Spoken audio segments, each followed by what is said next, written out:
शिरोमणि अकाली दल के अध्यक्ष सरदार सुखबीर सिंह बादल की मौजूदगी में पूर्व जिला कांग्रेस प्रमुख दर्शन लाल शर्मा शिरोमणि अकाली दल में शामिल हो गए हैं, जिससे पंजाब कांग्रेस को बहुत बड़ा झटका लगा है। आपको बता दें कि दर्शन लाल शर्मा जो 20 साल तक एक प्रतिष्ठित escort industries employees federation Bahadurgarh के अध्यक्ष के रूप में काम कर चुके हैं। 15 सालों तक ब्लॉक समिति के सदस्य रहने के अलावा पंजाब प्रदेश कांग्रेस के सचिव भी रहे हैं। वहीं इस दौरान सुखबीर सिंह बादल ने पंजाब सरकार पर तंज कसते हुए कहा कि अराजकता बढ़ रही है, राज्य में असुरक्षा की भावना बढ़ रही है। सरकार ने 4.5 साल बर्बाद कर दिए हैं और पंजाब को पीछे धकेल दिया है। राज्य में विकास के नाम पर कोई काम नहीं हुआ, बेरोजगारी बढ़ रही है, अर्थव्यवस्था चरमराई हुई है। दल में शामिल हुए हैं, मैं उन्होंने जी आए कहना है ਤੇ मैं उन्होंने विश्वास दोना कि सारी टीम ਨੂੰ परिवार वांगू रखांगे। एज इंसान है, बड़े नेक इंसान है। पूरे पटियाले जिले च पिंड पिंड इन्हां दे साथी संबंधी है, क्योंकि इन्होंने प्यार नाल रिश्ते जोड़ के अपनी इमेज क्रिएट की है। पिछले 20-25 साल सेवा च रहे हैं, संघर्ष करते रहे हैं, जिहदे करके उन्होंने नाम बनया। तो सानू बड़ी खुशी है कि अज श्रोमणी अकाली दल के परिवार शामिल होकर साडी बहुत बड़ी ताकत बने पटियाला जिले में। और यमुनानगर के हथनीकुंड बैराज से एक बार फिर से यमुना के उफान पर आने से 1.5 लाख क्यूसेक पानी छोड़ा गया है, जिसके चलते हरियाणा के साथ यमुना के अलग अलग जिलों में बाढ़ के हालात पैदा हो सकते हैं, जिस वजह से दिल्ली में भी यमुना का जलस्तर बढ़ सकता है। इससे हरियाणा, यूपी और दिल्ली के साथ लगते यमुना के इलाकों में अलर्ट घोषित किया गया है। यमुनानगर के उपायुक्त गिरीश अरोड़ा ने बताया कि एसडीआरएफ की टीम यमुनानगर पहुंच चुकी है, उसे अलर्ट पर रखा गया है। इसके अलावा आर्मी से भी संपर्क स्थापित किया गया है। किसी भी हालात से निपटने के लिए प्रशासन पूरी तरह से तैयार है और निचले इलाकों में सूचनाएं लगातार भेजी जा रही हैं। प्रशासन पूरी नजर स्थिति पर बनाए हुए है और उन्होंने ये भी कहा कि बाढ़ की रोकथाम के लिए पहले ही सभी कार्य पूरे कर लिए गए हैं, ताकि आने वाले वक्त में स्थिति अगर खराब होती है तो उसे कंट्रोल में किया जा सके।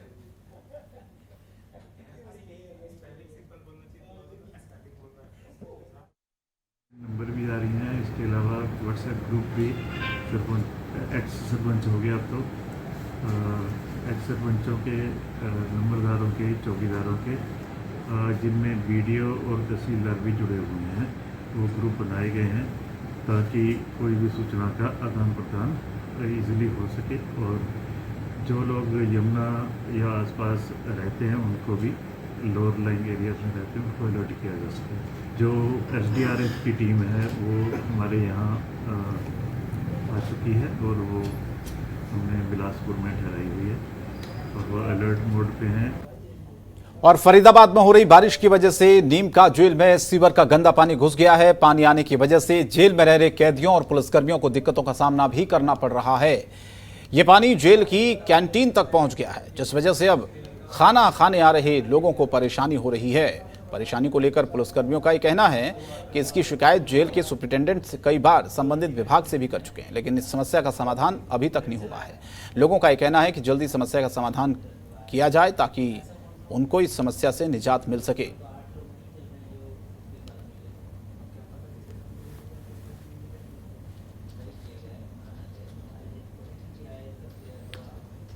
और खबर कुरुक्षेत्र से, जहां पर बरसात का मौसम शुरू होते ही बरसाती बीमारियों ने भी दस्तक देनी शुरू कर दी है। मौसम में फ्लू, टाइफाइड, फूड पॉइजनिंग, खांसी, जुकाम, ऐसे तमाम जो मामले हैं वो बढ़ते जा रहे हैं, जिसको लेकर डॉक्टर चावला ने कहा है कि कोविड का खतरा अभी टला नहीं है, लिहाजा कोविड प्रोटोकॉल के हिसाब से ही सभी एहतियात बरती जाए और कोरोना नियमों का सभी को पालन करना होगा, जिससे बढ़ती बीमारियों पर भी लगाम लगाई जा सके।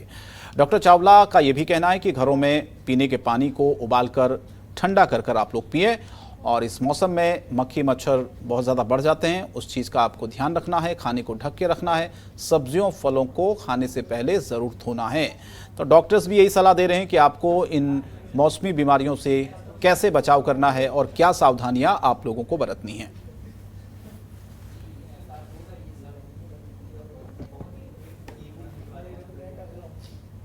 और वहीं करनाल में ट्रांसपोर्टरों ने बैठक करने के बाद एक प्रेस कॉन्फ्रेंस की, जिसमें पूरे प्रदेश के पदाधिकारी और ट्रांसपोर्टर पहुंचे। डाला नीति का विरोध किया गया। आपको बताएं कि डाला नीति गाड़ी से माल उतारना और लोड करना व्यापारियों की जिम्मेदारी है। इसी काम को डाला नीति का नाम दिया गया है।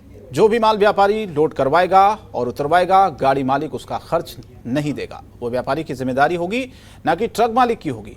इस नीति को डाला नीति कहा जाता है और अब इसका विरोध देश भर में किया जा रहा है।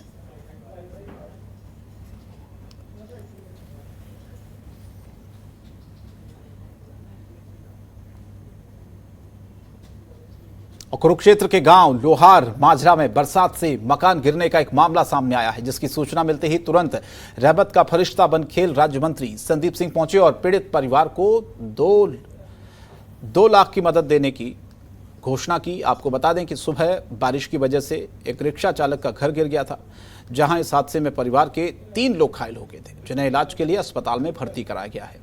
लेकिन जब इस हादसे की सूचना खेल राज्य मंत्री को लगी तो मौके पर पहुंचे पीड़ित परिवार को 2 लाख रुपए की आर्थिक मदद की घोषणा की और घायलों के इलाज कराने का भी आश्वासन दिया। इसी के साथ कॉलोनी में बारिश की वजह से हुए जल जमाव की समस्या का भी जल्द ही समाधान करने के निर्देश दिए हैं, जिससे कि और कोई हादसा यहां पर ना हो।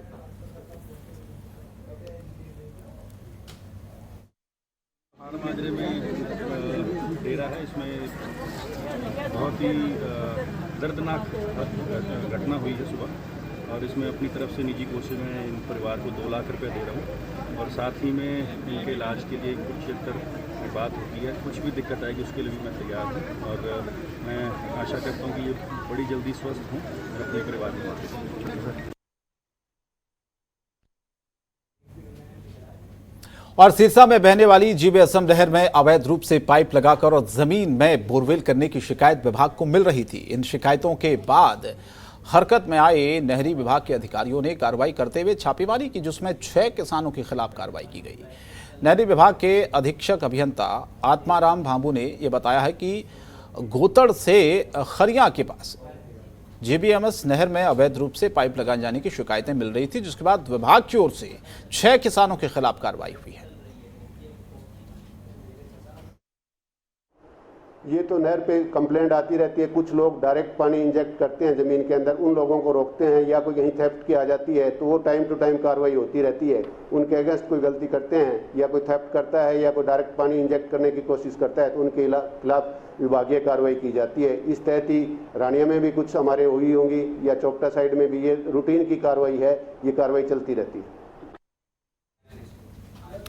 और फरीदाबाद के सिविल अस्पताल बादशाह खान में आपातकालीन विभाग की लगभग 6 घंटे बिजली गुल रही, जिससे मरीजों के साथ साथ स्टाफ को काफी दिक्कतें हुई हैं। आपको बता दें कि मोबाइल की टॉर्च लाइटों के सहारे स्टाफ काम करता हुआ दिखा और गर्मी के चलते मरीजों का तो बुरा हाल था।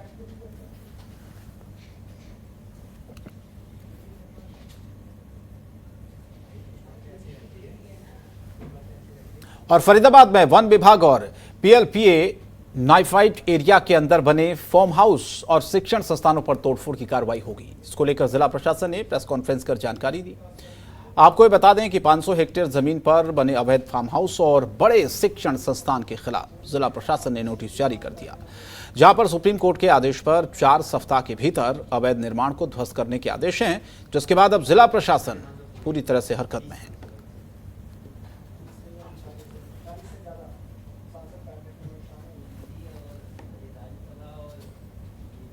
और फरीदाबाद क्राइम ब्रांच ने 48 वाहन चोर गिरोह के खिलाफ बड़ी कार्रवाई करते हुए 4 आरोपियों को गिरफ्तार करने में सफलता हासिल कर ली है।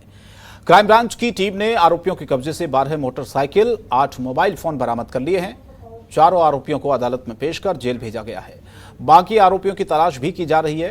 पुलिस का कहना है कि बाकी आरोपियों को भी जल्द ही गिरफ्तार कर लिया जाएगा। तो 12 चोरी की ये बाइक्स बरामद हुई हैं इन चोर गिरोह से।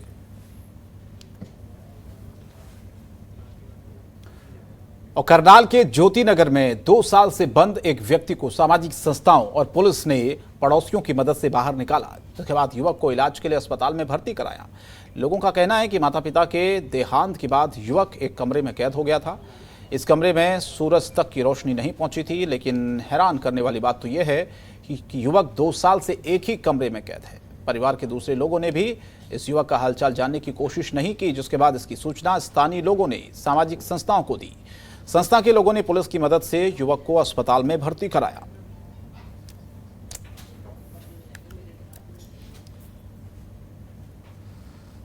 और फिलहाल इस बुलेटिन में इतना ही। जनतंत्र टीवी पर खबरें जारी हैं। नमस्कार। खबरों के निष्पक्ष विश्लेषण के लिए सब्सक्राइब करें Jantantra TV and press the bell icon. Never miss any update.